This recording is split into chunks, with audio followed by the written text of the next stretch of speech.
La tesis de que el Estado de Israel creó a Hamás no es nueva y no es fácil de demostrar, pero en este video nos la vamos a jugar.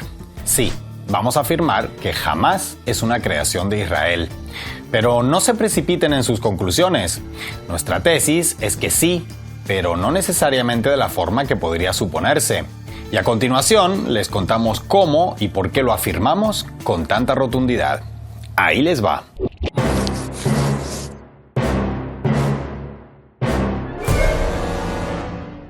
Desde hace tiempo, mucho antes del presente estallido en Gaza, rueda un rumor constante apoyado por varias pruebas circunstanciales, pero ninguna de ellas que podamos decir completamente definitiva desde un punto de vista, digamos, científico-legal.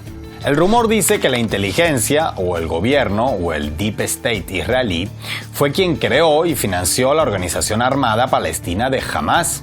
Una hipótesis que a primera vista puede sonar atrevida o delirante, pero que tiene bastantes adeptos y para todos los gustos. ¿Con qué objetivo habrían creado en Tel Aviv una organización que ellos mismos califican de terrorista y que ha golpeado a fuerzas militares y civiles israelíes en numerosas ocasiones en los últimos 30 años? ¿Qué lógica podría haber detrás de eso? Pues la lógica tras ese tipo de razonamiento, que no por inhumano es menos lógico, funciona más o menos así. Cuanto más fundamentalista, violenta e indiscriminada fuera la resistencia palestina, más fácil sería para el gobierno israelí eliminarla, violando todo tipo de legislaciones internacionales, protocolos de guerra y consideraciones humanitarias, sin que esto causase mayor escándalo en el mal llamado primer mundo. Desde el punto de vista discursivo y de impacto en la opinión pública occidental, no es lo mismo un bombardeo contra civiles en una zona controlada por grupos armados que aspiran a ingresar en la Unión Europea a base de solicitar créditos a la FMI, que un bombardeo contra civiles en una zona controlada por barbudos radicales islamistas que a simple vista parecen miembros del Estado Islámico. No me malinterpreten, para los civiles bombardeados es exactamente lo mismo. Pero esa distinción es clave para que quienes los bombardean puedan operar con mayor impunidad a ojos de la supuesta legalidad internacional. Una vez aclarado el argumento de por qué a Israel le favorecería la existencia de un adversario que resulte lo más impopular posible en el llamado Occidente colectivo, ¿demuestra esto entonces que jamás fue creado a iniciativa de Tel Aviv? Analicémoslo desde diferentes perspectivas, empezando por la histórica. Sobran los ejemplos en los que desde Washington y aliados financiaron y apoyaron movimientos yihadistas de una u otra forma y con uno u otro objetivo en mente, a sabiendas de que esos apoyos podrían devolvérseles en contra posteriormente, como sucedió muy a menudo de hecho. La Casa Blanca apoyó a los muyahidines, muchos de los cuales terminarían engrosando las filas de los talibanes, según ellos mismos, para que la Unión Soviética tuviera su propio Vietnam en Afganistán. Vietnam Extra, que por cierto también viviría Estados Unidos en el mismo territorio años más tarde, a manos de los herederos de quienes ellos mismos financiaron y armaron. A pesar del doloroso efecto boomerang que tuvo aquella estrategia de Washington, lo de apoyar grupos yihadistas por activa o por pasiva, o por ambas, no fue solo cosa de la Guerra Fría. Una vez caída la excusa del comunismo soviético, en lugar de abstenerse de esa tentación yihadistofílica, Occidente la redobló. Por ejemplo, la intervención de la OTAN en Libia dio alas al levantamiento de grupos armados yihadistas locales contra el gobierno de Gaddafi. La estrecha relación de esas milicias con Al-Qaeda era conocida perfectamente por Occidente, lo que no impidió darles una ayudadita, allanándoles un terreno que no desaprovecharon. Igual que sucedió con el caso Afganistán, tan igual que incluso sucedió un 11 de septiembre, pero de 2012, se produjo un nuevo efecto boomerang y esos mismos grupos asaltaron el consulado estadounidense en Benghazi, ataque en el que murieron 4 funcionarios estadounidenses, entre ellos el propio embajador. Ni qué decir ya de Siria, donde la Casa Blanca fingió una especie de daltonismo que presuntamente le impedía distinguir entre supuestos opositores moderados y confirmados radicales salafistas como el Frente al-Nusra, también vinculado a Al-Qaeda. Grupo que protegieron y armaron junto a todas las variopintas milicias que prometían derrocar a Al-Assad, independientemente de su mayor o menor grado de yihadismo. Mención aparte para el caso del Estado Islámico, cuyo papel también es centro de varios rumores que merece la pena tener en cuenta en nuestro análisis. Ya verán por qué. La agrupación salafista, de lejos la más brutal y sanguinaria surgida del yihadismo, al contrario que el estereotipo que se endilga a casi todos los grupos de ese tipo, y que por cierto casi ninguno cumple, se convirtió en la más eficiente máquina de exterminar no en primer lugar ni a judíos, ni a cristianos, ni a occidentales, sino, más concretamente, a árabes y musulmanes.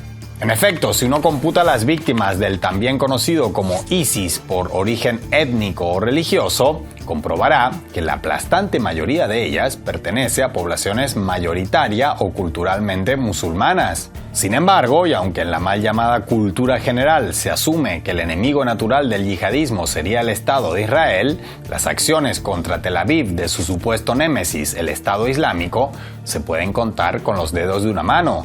O con pulgar e índice, realmente. Hagan la prueba y busquen en internet si no lo creen, a ver qué encuentran.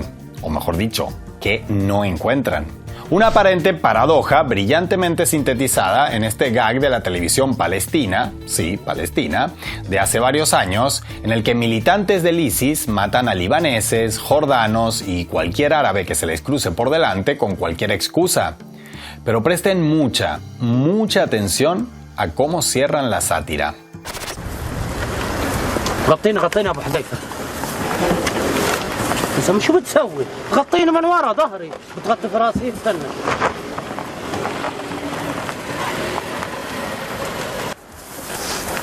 من وين انت؟ لبنان.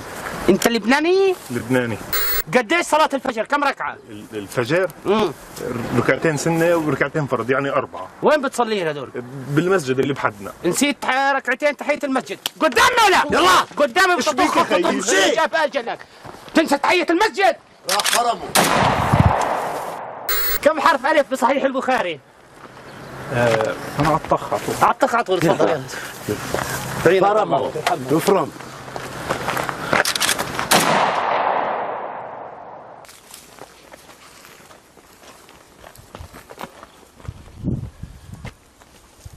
من وين الشاب؟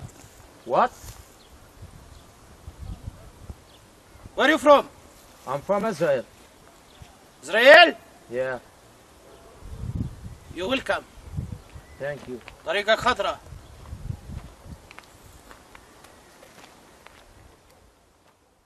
Impactante, ¿verdad? Pero centrémonos un momento, que puede parecer que nos estamos desviando del fondo del asunto. Todo lo visto hasta ahora, además de demostrar que la narrativa del Estado de Israel se beneficia de las acciones de grupos yihadistas de toda clase, incluso de los que están enfrentados entre sí, demuestra entonces inequívocamente que el caso concreto de Hamás fue creado desde Tel Aviv. Pues no necesariamente. A un agricultor lo benefician y ocasionalmente perjudican las lluvias, pero eso no es prueba ni de que las controle, ni mucho menos de que las haya creado. ¿Existen entonces pruebas concretas? Cuando el clérigo Ahmed Yassin fundó una serie de redes de escuelas, hospitales y librerías de inspiración radical islamista en los años 70 en Gaza, Tel Aviv lo vio como una oportunidad de quitar poder al movimiento de resistencia laico encabezado por Yasser Arafat y consideró aquellas iniciativas como de caridad, permitiendo que se constituyeran legalmente. No lo digo yo. Lo dicen diarios tan poco sospechosos de posturas pro-palestinas como The Washington Post o Wall Street Journal. Así lo había reconocido incluso antes, en 1981, el que fuera por entonces gobernador israelí de Gaza, el general Yitzhak Segev, señalando que Israel participó activamente en la creación y expansión de Hamás al apoyar financieramente a las mezquitas de las que surgieron la mayoría de sus miembros, sin pensar en las consecuencias, claro está, como se lamentarían años después varios funcionarios y exfuncionarios de Tel Aviv. En 2009, el entonces congresista estadounidense Ron Paul declaró textualmente que Hamás fue creado y financiado por Israel y Estados Unidos para oponerse a Yasser Arafat, y por tanto, ambos tenían cierta responsabilidad moral con el destino de Gaza.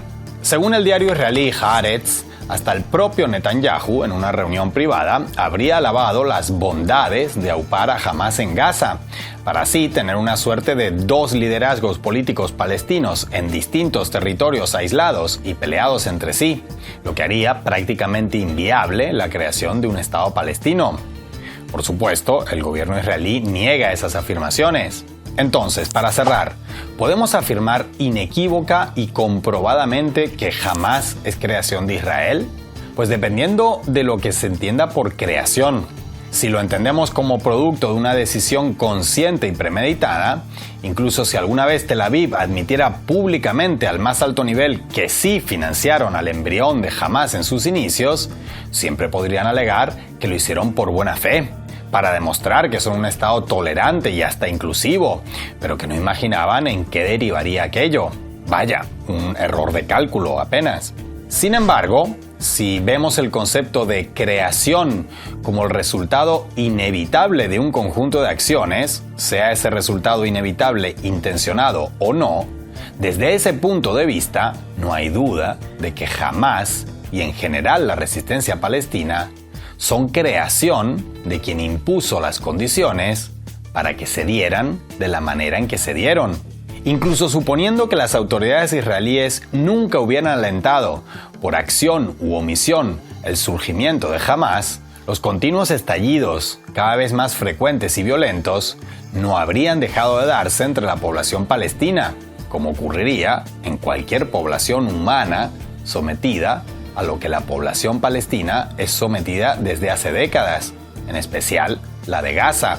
Y tal vez la resistencia tendría hoy otra forma, otro nombre, otro liderazgo, otras creencias, otros métodos, pero el mismo objetivo.